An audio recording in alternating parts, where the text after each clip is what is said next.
রোজা রেখে সারাদিন ইফতারের জন্য কী আয়োজন করলাম সেটাই আপনাদের মাঝে একটু শেয়ার করতেছি। হ্যালো এভরিওয়ান, আসসালামু আলাইকুম। কেমন আছেন সবাই? আশা করছি আল্লাহর রহমতে ভালো আছেন। আমরাও ভালো আছি আলহামদুলিল্লাহ। এখানে আমি ইফতারের জন্য আলুর চপ রেডি করলাম। তো এখানে কিছু আমি ফল রেডি করছি, সাথে রাখছি শসা, টমেটো। এখানে আমি আলুর চপ করলাম, ডিম চপ করলাম, সাথে করলাম চিকেন ফ্রাই। এই সামান্য কিছু নাস্তা করলাম, রেডি করলাম। সাথে আছে খেজুর। তো এখানে আমি চিকেন ফ্রাই ভাজতেছি। তো কিভাবে চিকেন ফ্রাইটা রেডি করলাম সেই রেসিপিটা আপনাদের সাথে একটু শেয়ার করতেছি। এখানে আমি মাংসটা আগে ভালোভাবে ধুয়ে নিলাম, এক পিস লেবু ভালোভাবে চিপে দিয়ে দিলাম এখানে। এরপরে যা যা মশলা লাগে সবগুলা মশলা আমি এক এক করে দিয়ে ভালোভাবে একটু মেখে আধা ঘন্টার জন্য আমি ফ্রিজে রেখে দেব। ভালোভাবে একদম মেখে আমি ফ্রিজে রেখে দেব। তো একটা বাটির মধ্যে আমি এখানে ময়দা, গোলমরিচের গুঁড়া, লবণ আর হলো মরিচের গুঁড়া দিয়ে মিলিয়ে নিলাম। তো ভালোভাবে মেশানোর পরে আমি এটা ভালোভাবে একটু কোট করে নিলাম। সবগুলো এক এক করে এভাবে আমি কোট করে নিছি। এখন একটা কড়াই বসায় গরম তেলের ভিতরে আমি চিকেনগুলা সব দিয়ে দিলাম এখানে।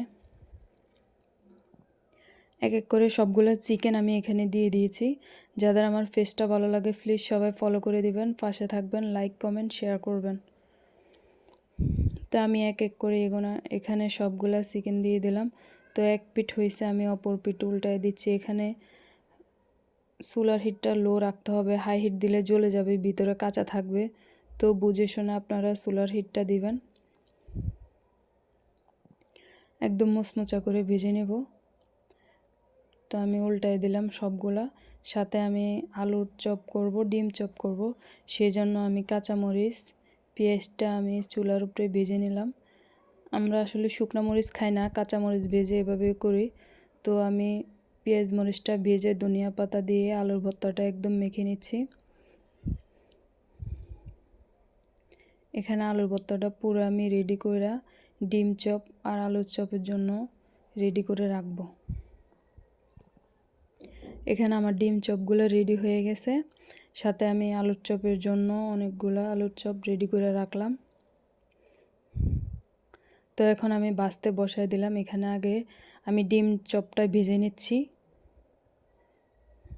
আমি হাত দিয়ে দিতে পারি না, আমার অনেক ভয় লাগে, সেজন্য আমি চামচ ব্যবহার করি।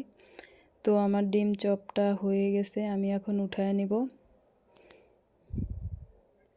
সবাই ভালো থাকবেন, সুস্থ থাকবেন। আজকে এই পর্যন্তই। আল্লাহ হাফেজ। যাদের আমার ফেসটা ভালো লাগে প্লিজ সবাই ফলো করবেন, পাশে থাকবেন। আল্লাহ হাফেজ।